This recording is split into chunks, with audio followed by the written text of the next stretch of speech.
കഞ്ചാവ് വലിക്കാനും ലിബറേഷന്റെ മറയെന്തിന്? ഇതൊക്കെ ആര് തടയുന്നു? ഈ അവസരങ്ങൾ നഷ്ടപ്പെടുമ്പോൾ അല്ലെങ്കിൽ അടുത്തുള്ളവർക്ക് എന്തെങ്കിലും തട്ടുകേട് ഉണ്ടാവുമ്പോൾ മാത്രം ഇവളുമാർക്ക് ഇളകുന്ന ഒരു ഫെമിനിസം ഉണ്ടല്ലോ, ആ ഫെമിനിസത്തിനോടാണ് എല്ലാ കാലത്തും എനിക്ക് പുച്ഛം. ഇത് ഡോക്ടർ രവിയുടെ സുഹൃത്തല്ലേ? ആ അതെ, കോളേജിൽ ഒരുമിച്ച് പഠിച്ച. Prolific YouTuber. ഓരോ വീഡിയോസിനും 1 മില്യൺ പ്ലസ് ആണ് വ്യൂസ്. മറ്റുള്ളവരെ ചീത്ത വിളിക്കാൻ വേണ്ടിയിട്ടാണല്ലോ മെജോറിറ്റി ഇതിലിരിക്കുന്നത്. ഈ ടോണിയുടെ വൈഫ് അമല, ഡാ നിനക്കറിയും സെന്റ് റീസാസിൽ നമ്മുടെ കൂടെ ചുരുണ്ട മുടി പൂച്ചക്കണ്ണി അമല. ആ അമലയും അവരുടെ വീട്ടിലെ ആർക്കിടെക്റ്റും തമ്മിലൊരു സ്റ്റോമി അഫെയർ. ലോകം മുഴുവൻ അറിഞ്ഞിട്ട് ഇയാൾ അറിഞ്ഞിട്ടില്ല. One day he caught a pants down. ഒരു കുടുംബയോഗത്തിനിടയിൽ അവർ തറവാട് വീട്ടിൽ വെച്ചിട്ട് ചേട്ടനും ചേച്ചിയും കൂടെ മച്ചൻ്റെ മോളിൽ കയറിയതാ ഒരു ക്വിക്കിക്ക്. പഴയ വീടല്ലേ, മച്ച് പൊട്ടി താഴെ. അമലയും ആർക്കിടെക്റ്റും ഉടുതുണിയില്ലാതെ ഫുൾ ഫാമിലിയുടെ മുന്നിൽ എല്ലും പൊട്ടി. അന്ന് മുതലായി അയാൾ അത്ര സ്ത്രീ വിരോധിയായത്. അമലയുടെ എല്ല് പൊട്ടിയാ? പിന്നല്ലാണ്ട് ഫോളിങ് ഫ്രം ദാറ്റ് ഹൈറ്റ് യാ. രണ്ടുപേരെയും ഫുൾ ടീമിന്റെ മുന്നിൽ കൂടെ ആ നിലവിളി ശബ്ദം ഇടൂന്നും പറഞ്ഞിട്ടാണ് കൊണ്ടുപോയത്. ഒരു എക്സ്ട്രാ മാരിറ്റൽ റിലേഷൻഷിപ്പും വർത്ത് ഇറ്റ് അല്ല. ഐ മീൻ മെന്റലി ഇൻവോൾവ് ആവുന്നത്. നമ്മൾ വിചാരിക്കും ഫോർ ലൈഫ് ഹ്യൂമറൊക്കെ നമ്മുടെ കൂടെ ഉണ്ടാവുമെന്ന്. നമ്മുടെ സ്മെല്ലും ടേസ്റ്റും കിട്ടിക്കഴിഞ്ഞാൽ ആ സെക്കൻഡിൽ ഹ്യൂമർ സ്കൂട്ടാവാനുള്ള പ്ലാൻ ഇട്ട് തുടങ്ങും. സോൾമേറ്റിനെ കണ്ടെത്തി എന്നുള്ളൊരു ഫേക്ക് റിയാലിറ്റി ഉണ്ടാക്കി ഇവന്മാർക്കൊക്കെ വാച്ചും പെർഫ്യൂമും വാങ്ങാനും ഇവൻ്റെ ഒക്കെ ഭാര്യമാർക്ക് ആനിവേഴ്സറിക്ക് ഗിഫ്റ്റ് സെലക്ട് ചെയ്യാനും ഇവൻ്റെ ഒക്കെ കുഞ്ഞിനെ സ്വന്തം കുഞ്ഞിനെ പോലെ കാണാനും എന്തൊക്കെ കോമഡികളാ. ലാസ്റ്റ് നമ്മുടെ ബെസ്റ്റ് ഫ്രണ്ടിനെ തന്നെ സൈഡിലൂടെ വളച്ചു എന്നുള്ള ആ ഒരു തിരിച്ചറിവിൽ ബാക്ക് ടു ഹസ്ബൻഡിൻ്റെ അടുത്ത് പോയിട്ടൊരു ഷോ വേറെ. അത് വിട് തന്നെ, കഴിഞ്ഞതല്ലേ, പോട്ടെ. അല്ല, ശരിക്കും ഇവിടെ എന്താ പ്രശ്നം? ഇത്രയ്ക്കൊക്കെ കുഴപ്പമുണ്ടോ ഇവിടെ ജീവിച്ചു പോവേ?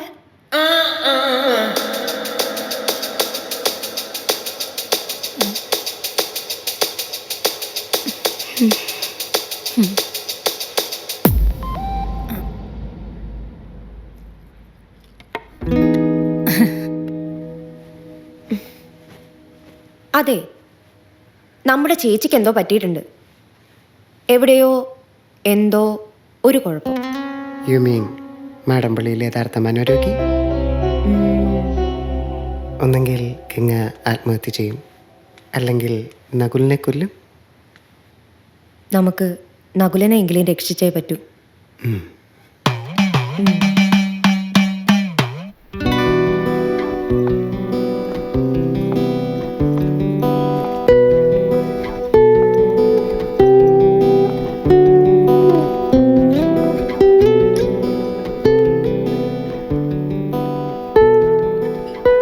ഹലോ, ഞാനിവിടെ കോഫി ഷോപ്പിലുണ്ട്. അവിടെ നിൽക്കുവാണോ? ആ കേറി വാ, റൂം നമ്പർ 510. അയ്യോ, റൂമിലേക്കൊന്നും ഞാനില്ല. അതെ, എനിക്ക് താഴോട്ട് ഇപ്പം ഇറങ്ങാൻ പറ്റില്ല. ഞാൻ പൈസ കൊടുക്കാനുള്ള ഒരു ടീം അവിടെ ഇരിപ്പുണ്ട്. ഒന്നുകിൽ അവന്മാർ പോണവരെ താനോടെ വെയിറ്റ് ചെയ്യും, അല്ലെങ്കിൽ കയറി പോരെ. ഞാനിവിടെ വെയിറ്റ് ചെയ്യാം. താൻ ഏത് കാലത്താണോ ചോദിക്കുന്നത്? ഇവിടെ നിന്ന് എത്ര പേര് കാണാൻ വരുന്നു, ആണുങ്ങളും പെണ്ണുങ്ങളുമായിട്ട്? താൻ കയറി വാടൂ. റൂമിലാവുമ്പോൾ ഞാനും കുറച്ച് റിലാക്സ്ഡ് ആവും. നമുക്ക് 2 പാട്ടൊക്കെ പാടി അങ്ങ് ഇരിക്കാന്നേ. ഓക്കെ.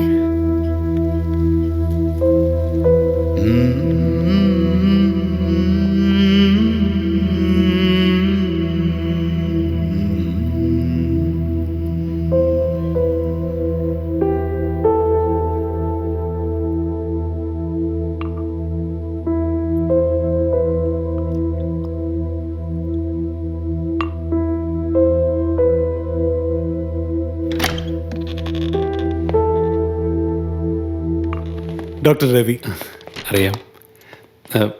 നമുക്ക് അങ്ങോട്ടിരുന്നാലോ? ഇവിടെ അത്ര കംഫർട്ടബിൾ ആവില്ല. ഓക്കെ. സോറി ഡോക്ടറെ, ഡോക്ടറുടെ റൂമിലിരുന്ന് സംസാരിക്കുന്നതിൻ്റെ ഒരു ചടപ്പും ചമ്മലും ഒഴിവാക്കാനാണ് ഞാൻ ഇങ്ങോട്ട്. അതിനെന്താ, ഒരു കുഴപ്പമില്ല. ബാത്റൂമിൽ വരെ ഇരുന്ന് ആൾക്കാരോട് സംസാരിച്ചിട്ടുണ്ട് ഞാൻ. വെറുതെ സംസാരിക്കുക, അതാ എനിക്കും വേണ്ടിയേ. ഞാൻ പേഷ്യൻ്റൊന്നും അല്ല കേട്ടോ, അറിയാമല്ലോ. എൻ്റെ അടുത്ത് വരുന്ന ഏകദേശം എല്ലാ ആൾക്കാരും വെറുതെ സംസാരിക്കാൻ വരുന്നവരാ, പേഷ്യൻസ് ഒന്നുമല്ല. ബോബി ഡോക്ടർ പറഞ്ഞായിരുന്നു, അതാ സാറിന് തന്നെ.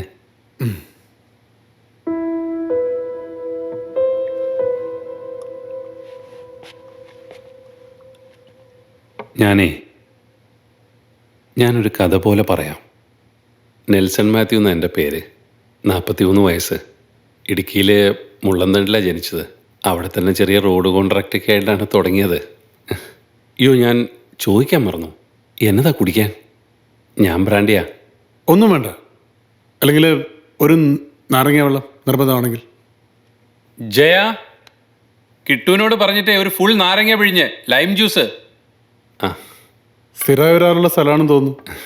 ഇതെൻ്റെ ഹോട്ടലാണ്. ഓ, അതറിയില്ലായിരുന്നു. ഇന്ന് 1-ാം തീയതിയല്ലേ. കേരളത്തിൽ ഇന്ന് ഏറ്റവും സ്വസ്ഥമായിട്ടിരിക്കാൻ പറ്റിയ സ്ഥലം ഇതാ.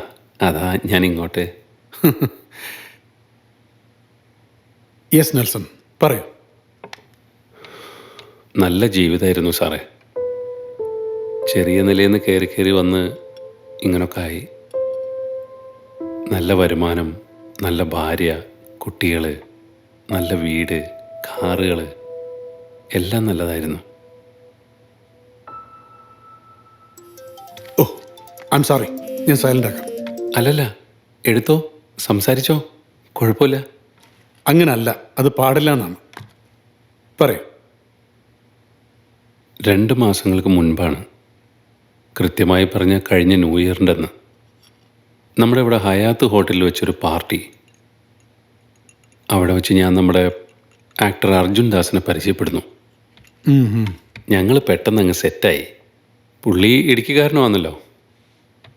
എനിക്കും ചെറിയ ആരാധനയൊക്കെ ഉണ്ടായിരുന്നെന്ന് കൂട്ടിക്കോ. അയാളുടെ ഈ മിമിക്രിയും ചിരിയും തമാശയും. എന്നേക്കാൾ കൂടുതൽ സെറ്റായത് പിള്ളേരാ. അവർക്ക് വലിയ ഇഷ്ടം. ഞങ്ങൾ പെട്ടെന്നങ്ങ് അടുത്തു. ഞങ്ങളുടെ ഫാമിലികൾ തമ്മിൽ നല്ല ചേർച്ചയിലായി. നല്ലൊരു കൊച്ച അയാളുടെ ഭാര്യ മായ. പിള്ളേരും അതെ, പ്രത്യേകിച്ചും ആ ഇളയത് അച്ചു.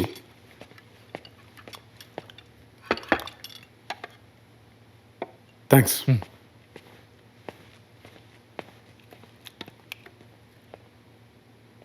ഞങ്ങളെവിടെയെങ്കിലുമൊക്കെ പുറത്തു പോകുമ്പോൾ ഞങ്ങളുടെ മക്കളെ നോക്കാനിരിക്കുന്ന ആയയ്ക്കും പിന്നെ ട്യൂഷൻ പഠിപ്പിക്കാൻ വരുന്ന സാറിനെയൊക്കെ നോക്കാൻ വേണ്ടി ഒരു കരുതലിന് ഞാൻ വെപ്പിച്ചതാ ഞങ്ങളുടെ ലിവിങ് റൂമിലെ CCTV. പിന്നെ പിന്നെ അതവിടെ ഇരിക്കുന്ന കാര്യം ഞങ്ങളങ്ങ് മറന്നു. ബെഡ്റൂമിലൊന്നും അല്ലല്ലോ. കഴിഞ്ഞ ആഴ്ച അതിൻ്റെ കമ്പനിയിൽ നിന്ന് ആനുവൽ മെയിൻ്റനൻസിന് വന്നപ്പോൾ വെറുതെ ഒന്ന് ഓടിച്ചു നോക്കിയതാ അതിൽ റെക്കോർഡായ വീഡിയോകൾ. ഞാനില്ലാത്ത സമയങ്ങളിൽ എൻ്റെ കുഞ്ഞുങ്ങൾ സ്കൂളിലായിരിക്കുമ്പോൾ ഈ അർജുൻ ദാസിൻ്റെ ഭാര്യയെ കാണാൻ വരും.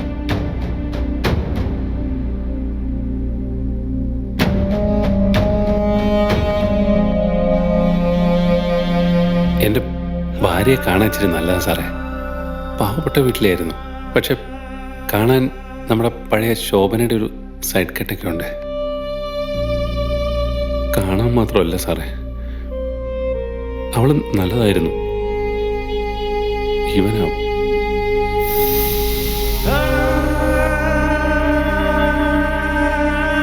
ഞാൻ വലിയ നിറവൊന്നുമില്ല കാണാനും.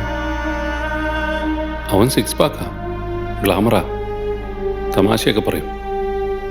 പക്ഷെ ഞാൻ നല്ലൊരു കെട്ടിയോനാ സാറേ, നല്ലൊരു അപ്പനും. അതിനി ആരൊക്കെ എന്തൊക്കെ പറഞ്ഞാലും അതങ്ങനെ തന്നെ.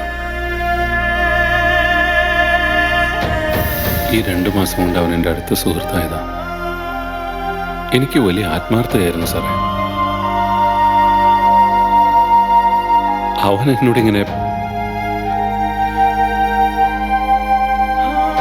ഞാൻ അവനൊരു കൂട്ടുകാരനായിട്ട് കണ്ടതല്ലേ.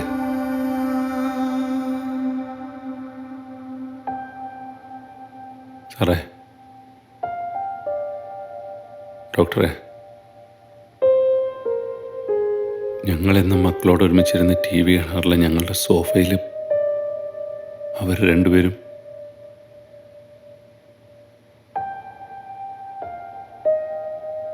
എൻ്റെ സോഫയല്ലേ,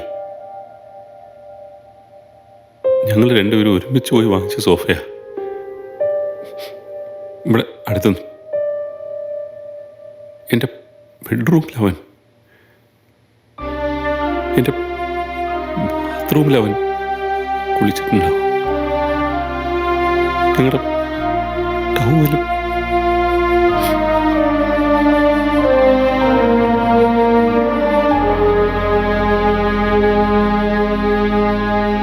അവക്കങ്ങനെ ഒരു ഇഷ്ടം വന്നത് ഞാൻ അറിഞ്ഞില്ല. സത്യം. ഒരു മാറ്റമില്ലായിരുന്നു ഒന്നിനും. അവള് പഴയതുപോലെ തന്നെ എൻ്റെ അടുത്ത്. അത് ഓർക്കുമ്പോഴാ തകർന്നു പോകുന്നത്. അങ്ങനെയൊക്കെ പറ്റുമോ?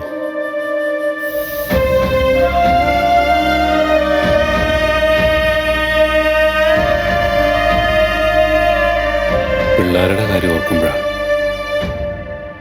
അവർ രണ്ടുപേരും അമ്മക്കുട്ടികളാ. പക്ഷെ അവളുമായിട്ട് ഇനി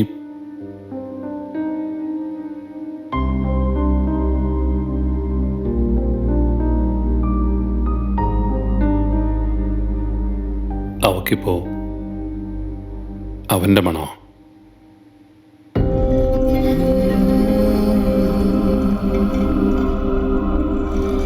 Hmm.